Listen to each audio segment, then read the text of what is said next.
Hello you lovely cups, it's the Dragon Lord here, back again with another video. Today we're doing part 2 recap slash reboot slash whatever you want to call it of What If Naofumi had Haki. Now, there is new content in this part compared to the original part 3 even, because this does combine part 2 part 3 plus adds what should have been part 4 combined. So, yeah, new content in part 3 is definitely coming up, so if you want a part 3, do like and subscribe, and let's get to like 20-30 likes for it. I don't know, that seems fair to me. Anyway, it's not much to say. Discord is down right now, as I've put in my community tab. I'll put further notice up when it's going to be back, but it's not going to be back for a little while. So, one thing I do want to say, I've put a poll up today. You should be able to see it. It's linked in the description. It's at the top. It's a poll asking what ifs you guys like on the channel. It's not really going to impact what I'm going to mostly do. And I want everybody who answers on it to be truthful, of course, and not be, amassed by the public, or however you say that word. Anyway. So yeah, answer what you like. It's not gonna affect what I'm gonna post more. I have a schedule that I'm following of what I'm posting and when I'm posting it. So yeah, there's not really any point in, voting for a certain thing, because it's just for me to see, okay, they like this more and they like that more, because, I just want to see what my audience likes, and then I can, focus on those stories a bit harder. Not focus, but, make sure that they are worthy of being what, the people like. I'm gonna do that with all my stories anyway. I just wanted to make that clear. Well, anyway, if you're new around here, do like and subscribe. I don't have much else to say, so let's get right into it.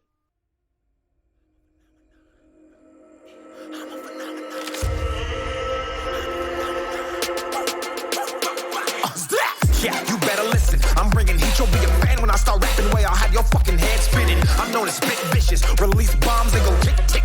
Boom, you blown me that head missing. I'm a phenomenon. Stacking cheese like it's Parmesan. 8 different flows, call me Octomom. I'm moving fast like the Autobahn. And I'm independent, so I'm not your fucking starving like it's Ramadan. Sick, twisted, gifted. Can't copy, printed. Can't hold me down. I shape shift, I'm liquid. I killed this beat, I might get convicted. They know how I move. Naofumi was getting sick of all the stares he was receiving from people, so they decided to walk through the alleys. It's gonna be hard if we keep fighting how we have been fighting. I mean, we have Vlad for ranged, but we only have Frederick for melee combat, with me being more supporting, I guess, Naofumi would say. I mean, for now that should work, right? Vlad would say. Yes, but later on we're gonna have to get more people, and it would be difficult if they aren't at our level, since we would have to waste a lot of time trying to level them to our level. Naofumi would say, trying to find a good reason to get more party members. That is true, Frederick would add on, for no reason other than trying to be part of this conversation. The problem is, who would join our party with your reputation being practically ruined? Vlad would ask. I don't know. I have no idea if we can trust the people here. Besides you two, that is. The 2 party members would look at each other, trying to come up with a solution. How about a slave? A voice would say in the shadows. Who's there? Naofumi would say, taking a defensive stance. Don't worry, my friend. I think you and I are gonna get along very well, the man would say as he stepped out of the shadows, revealing a short man with a funny mustache. The small man with a mustache walked up to Naofumi as he started speaking. I think you will enjoy the services that I can offer, the man said with a smirk. Naofumi looked confused, but the man just gestured to Naofumi to follow him. So they did. After walking for a few minutes, they arrived at a circus-like tent as they entered. They entered revealing what looked like a kind of front desk area. Naofumi noticed a lot of bottles of ink which interested him. They continued walking as they went through some cloths. When Naofumi looked around, all he saw were cages as he was confused. Wait, what kind of business do you run anyway? Naofumi asked, startled. Isn't it obvious? I run a slave trading company, the man said, smirking again. Naofumi was visibly disgusted as he looked over all the different kinds of monsters and demi-humans that were locked up in cages. He turned to Vlad and Frederick, both of them just kept their heads down. Naofumi realized that they wanted him to find out about it by himself. That's right, this is another world. Of course inhuman things like these exist here as well. He said this as he thought about the old celestial dragons that he had heard in the stories told by his grandmother. Well, inhuman or not, I heard you say that you can't get any party members because of the king's accusations. So this is the best solution to your problems. Slaves can't deny your orders, so they can't betray you either, the small man would say, piquing Naofumi's interest. So Shield Hero, think about it. It could be a good option for us, Vlad would say, much to Naofumi's distaste. He did make a good point. It would be better to buy a slave than potentially getting betrayed by people again. I guess we'll have to take a slave then, Naofumi said. The slave merchant smiled as he said, Perfect. Follow me. They would follow him, passing by some sick demi-human children, eventually coming to a stop before a werewolf-type beast. This bad boy is level 76, and will be able to protect you from any dangers if necessary. Naofumi would think, level 76? That's over 10 times my level. I see what you did. Bringing us to your best product. I'm guessing this one is worth 3 gold, Vlad would say, smirking about his knowledge. Why yes, I can tell that you will become returning patrons of this business, the man would say. Naofumi, however, walked over to a cage. He heard the girl coughin as he moved the cloth that was hiding her. Your name? He would ask. The girl looked confused. She was scared. I'm asking your name. Do you have one? Naofumi repeated. Yes, I'm Raphtalia, she said, scared that he would hit her. I'll take this one, Naofumi said while looking at the slave merchant. Are you sure? That one is quite sick and not long for this world, the short man would reply. That's fine by me. I'll take her, Naofumi said again. Well, all right then. That will be 3 silvers, the merchant would say with a smirk. Vlad would speak up in protest. 2 silvers. She's sick after all, he said. All right then, 2 silvers it is, the merchant said in reply. They headed back to the front area, where the slave merchant asked Naofumi's blood. Naofumi extended his hand and the merchant would penetrate his skin with a needle, as a drop of blood would come out and land directly in what looked to be a sake cup that was filled with ink. Shortly after, the man would draw a circle on Raphtalia's chest. After he finished, a screen popped up for Naofumi. It was showing everything there needed to be known about the slave crest and the functions and all that. Naofumi spent another 10 silvers on some of the ink that was there. He unlocked the slave user shield and the slave trainer shield. He didn't think much of it, so they headed out, stopping by Erhardt first to get some equipment for the raccoon girl. She ended up just getting some basic armor and a small dagger. Naofumi pulled out a balloon monster as he said, "Now stab this." The girl looked at him confused, but he just repeated himself. She ran at the balloon, stabbing it, but she ended up falling on her butt. Naofumi would speak up again. "Stab it again, and put some muscle in it." She would try and stab the balloon monster again. This time it popped, as they both got some XP from it. Raphtalia would fall on her butt again, though.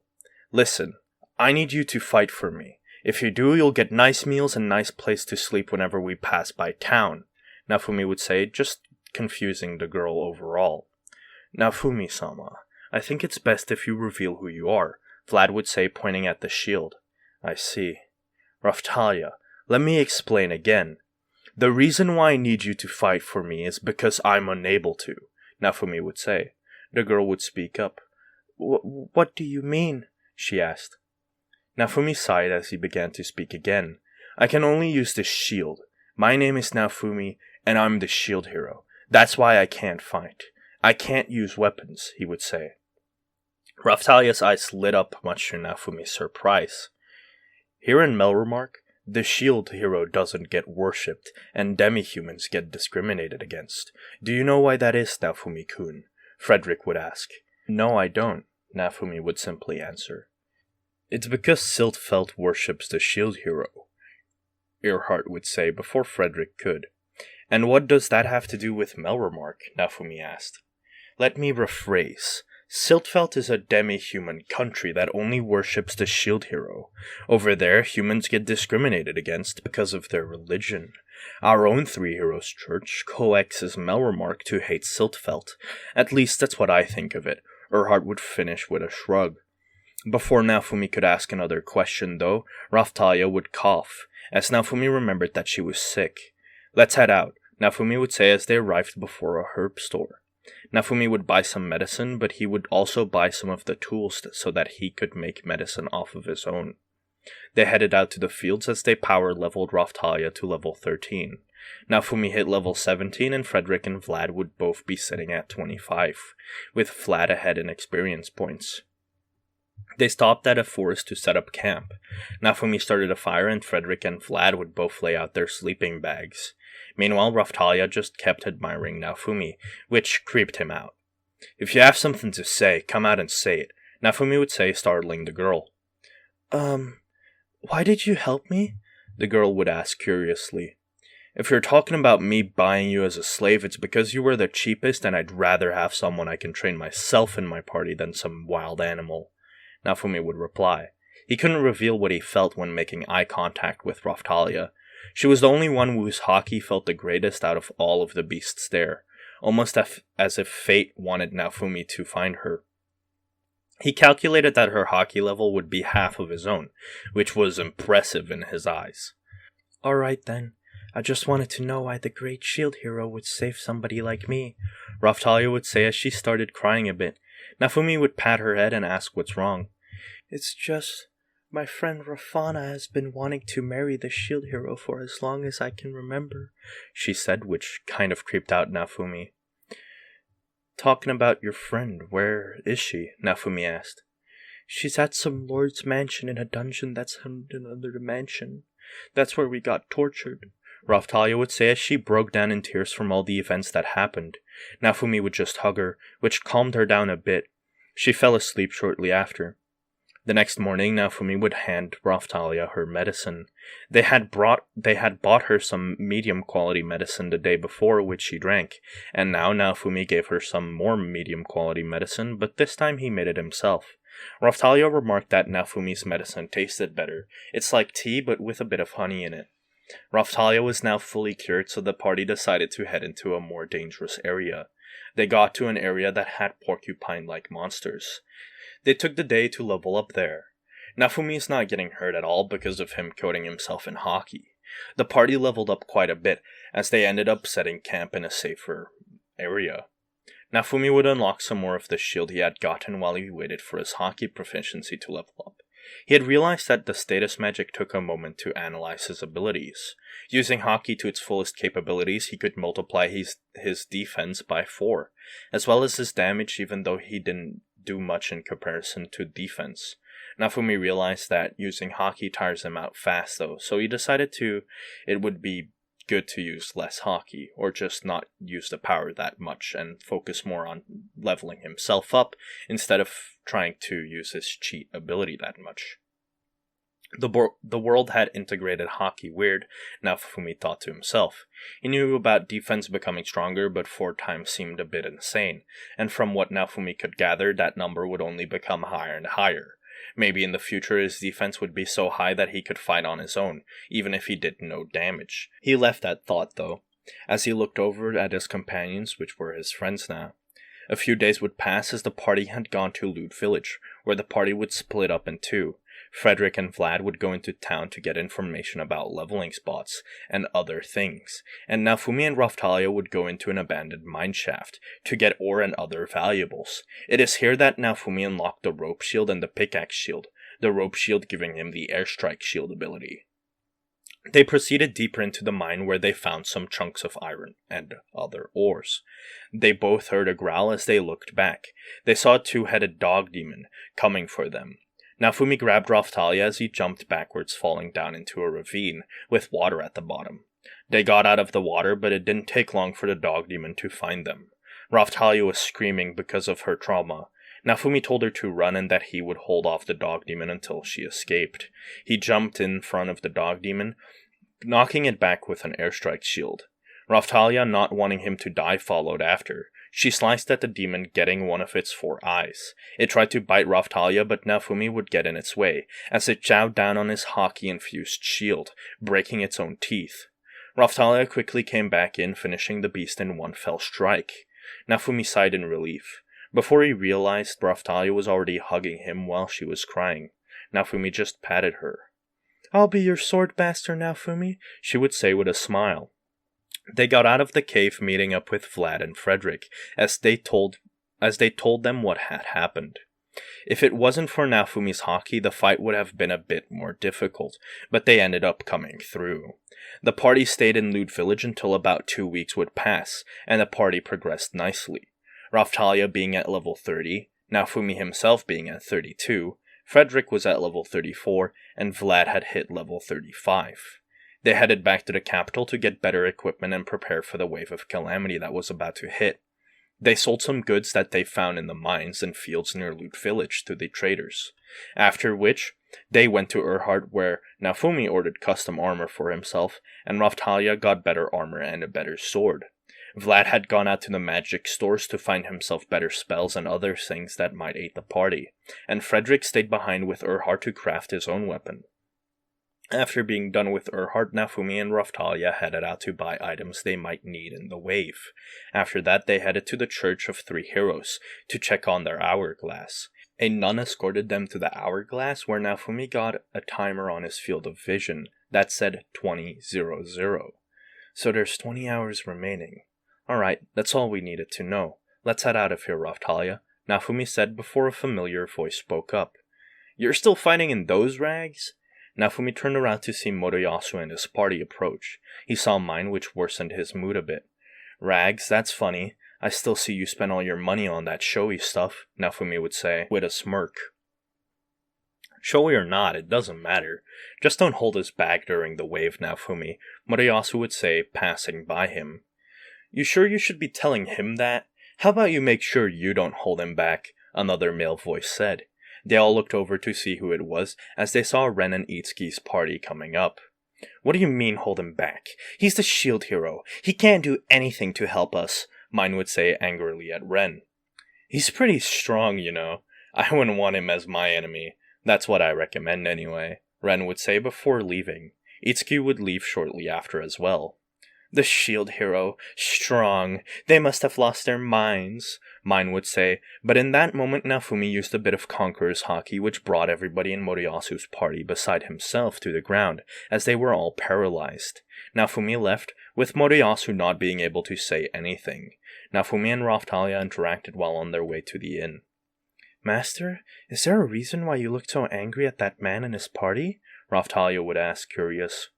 "There is, but I'm not willing to tell you about it yet," he replied shortly before they arrived at the inn, where Vlad and Frederick were waiting for them. They didn't exchange many words, as Naofumi looked to be in a bad mood. They all ate dinner, and went to bed afterwards. The next day, 2 hours before the wave, Naofumi and his party would be at Urhart's shop, where they got Naofumi's new armor, which Urhart called Barbarian Armor. Frederick would also have his new double-bladed axe, which was made of a special black metal that they had found in the mines. His armor got a small upgrade too, but nothing too much. Vlad and Raphtalia got the biggest upgrades, with them both having an entire new set of armor, and both having new weapons and spells applied to their arsenal. They headed outside as they waited for the timer to hit 0. 10 seconds remained. Naofumi was excited but also worried about what might happen. The countdown started. 10, 9, 8, 7, 6, 5, 4, 3, 2, 1. As a bright white flash blinded everyone, they would find themselves to be teleported.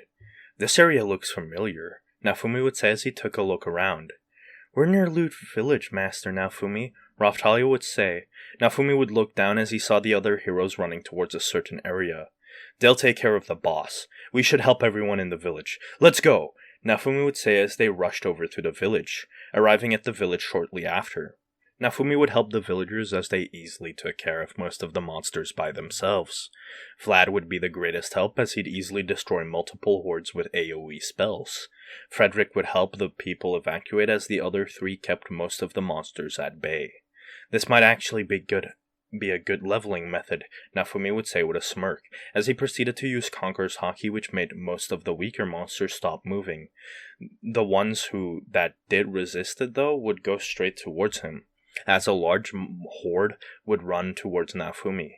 He would use his Haki to protect himself. "Now, Vlad!" Naofumi would say as Vlad proceeded to send a massive fireball which killed most of the monsters instantly. Both Vlad and Naofumi would go up a level. The villagers have been evacuated. Frederick would scream from the other side of the village. "Good job, Vlad. You go assist Frederick and recuperate some of your mana. Me and Raphtalia will go help the other heroes," Naofumi would say as both him and Raphtalia departed. Arriving at the boss battle, Ren was about to be attacked, as Naofumi yelled, "Airstrike shield!" protecting Ren from the Chimera's attack. Enraged, the Chimera would turn around and it would charge at Motoyasu. Raphtalia, however, got in its way as she slashed it at its ankles, making the beast fall. As it tried getting up, Naofumi would follow up. "Shield prison! Now Ren, finish it off!" Naofumi would yell as Ren proceeded to use his skill to kill the Chimera. Itsuki and Motoyasu would walk towards the Chimera to get the drops as Naofumi got approached by Ren. "Thank you for protecting me," he'd say as he gave a short bow. "No problem. Oh, but we should hurry. There are villagers that need our help. We've already evacuated them, but we need to kill the monsters," Naofumi would say as he pointed in the direction of the village. They quickly got some of the monster parts to unlock the shields and other weapons, as they quickly made their way over to the village. The heroes and their parties would start exterminating the monsters. Some of the heroes' party members who were of royal blood were annoyed, but they had to go along with it. Naofumi would send something as he yelled, "Everyone, get over here now!" As everyone did as he said, he'd use his airstrike shield to protect them, as a rain of fire would fall down on them. "Ha ha ha! That will surely kill those monsters! Oh, it appears that the shield hero survived. Fantastic!" one of the knights would say with a smirk. But upon taking a closer look, the knight started panicking. "Thank you, Naofumi," Itsuki would say as he stood up and drew his bow, aiming it directly at the knight that spoke. "You knew we were here and still shot at us. How will you compensate for such a crime?" Itsuki would say, still pointing his bow. The knight was afraid. He didn't know the other heroes were here, but because of what he said, it sounded as if he did know the other heroes would reveal themselves as well, all of them being severely enraged. However, Naofumi wasn't looking at the knights. "Raphtalia," he'd say as he crouched down. He took out some medicine as Raphtalia was laying there. She got hit by 2 of the fireballs. One hit her leg and the other hit her back. She couldn't get to Naofumi in time. The other heroes looked at their party members, some of which were hurt, including mine. Naofumi would pull out of his bag, which had multiple medicines in it. "Treat your party members," he'd say in a cold tone. The other heroes would proceed to do so. Raphtalia would come too, after Naofumi had treated her. The knights would slowly approach the heroes, scared, but they still had to apologize. "Don't you have anything to say?" Naofumi would say, looking at the knights with a death stare. "She's only a demi-human. If her life was lost, it wouldn't be that much of a waste," the knight commander would say with a confident look. "Is that so?" Naofumi would say as he stood up. "Naofumi, don't!" Ren would try to grab him by the arm. However, Naofumi had already closed the gap between him and the knight commander, as he grabbed him by the collar. One of the other knights tried to interfere, however he'd pass out shortly after. All of them started to pass out. Naofumi was using his Conqueror's Haki, his rage being quite the fuel source. However, he dropped the knight commander, as he proceeded to go back to treating the people that got injured, including Raphtalia. Afterwards they treated the villagers, and after about 2 hours they returned to the castle. "Ah, great heroes. It's a pleasure to see that you have all made it out alive," the king would say with the most grandiose smile. "We have prepared a feast for you to relax and rest," the king would say as he pointed towards a hall where they could eat. The heroes and their parties would enter as they all started feasting. Naofumi and his party had their own table as they all enjoyed their food. Meanwhile, Motoyasu got informed on Raphtalia. She had saved his life, so he was grateful to her, but he had heard some unsettling things. All of a sudden, a glove would hit Naofumi. "I challenge you to a duel, Naofumi," Motoyasu said angrily. "Why would you want to fight me?" Naofumi said, intrigued. "I want you to set Raphtalia free if I win," he'd say with a determined look. I have no interest in fighting you. I'll be taking my reward and leaving. Naofumi would say, getting up and preparing to leave. However, some of the knights would grab Raphtalia. As king, I order you to accept Motoyasu's challenge, he'd say, pointing at Naofumi. Naofumi would release a small bit of Conqueror's Haki, which made the knights restraining Raphtalia pass out. As she quickly ran over to Naofumi. Are you alright? He'd say, ignoring the king's words. Let's get out of here, Naofumi said as his party got up. Enraged, the king ordered his men, as they would surround Naofumi. If I accept this challenge, what will be in it for me? Naofumi would say with a grin. I'll give you 5 gold coins if you manage to beat me. Not that you will, Motoyasu would say confidently. Make it 10 and I'll accept, Naofumi would say, dead serious. Alright, 10 it is. The heroes got escorted towards an arena. As the Pope came out to watch the fight, the heroes would stare each other down, as they got told to start their fight. Motoyasu would rush in, starting with a spear barrage attack. Naofumi would easily block this though. His senses being way sharper because of observation Haki, he would even predict Motoyasu's moves, as he easily blocked all of his strikes, taking 0 damage.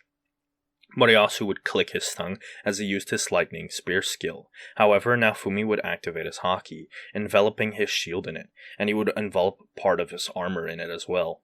Motoyasu's skill would hit.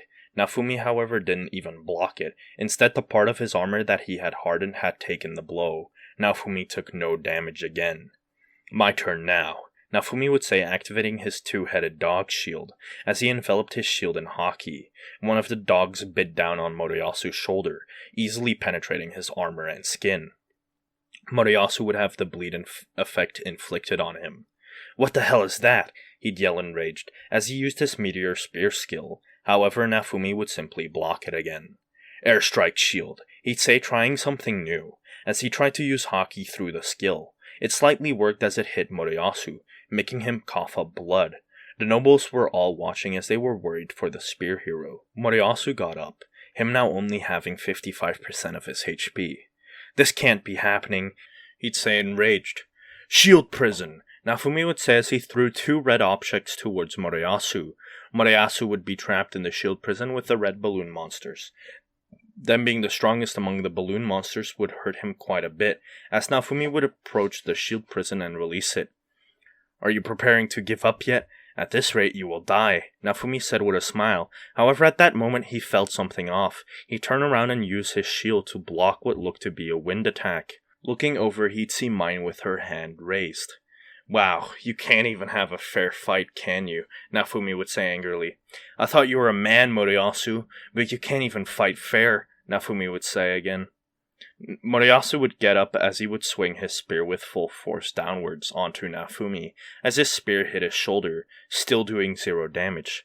You don't get it, do you? You've lost, Naofumi would say as he looked at Motoyasu with an angry look. Shortly after, Motoyasu would pass out. The shield hero has won this duel, the king would announce, as Motoyasu's party members passed Naofumi and gave him his 10 gold. They'd leave as they needed to rest. The next day, they'd get their rewards with the atmosphere in the room being off. Most of the people were scared of Naofumi, even though he didn't do anything to deserve this kind of treatment. Yeah, he beat Motoyasu, but they had a fair fight, although Mine did butt in. The heroes would be paid their coins, as Motoyasu got 5,000 silver coins, Ren and Itsuki both got 2,400, and Naofumi would only get 400, although the king would speak up.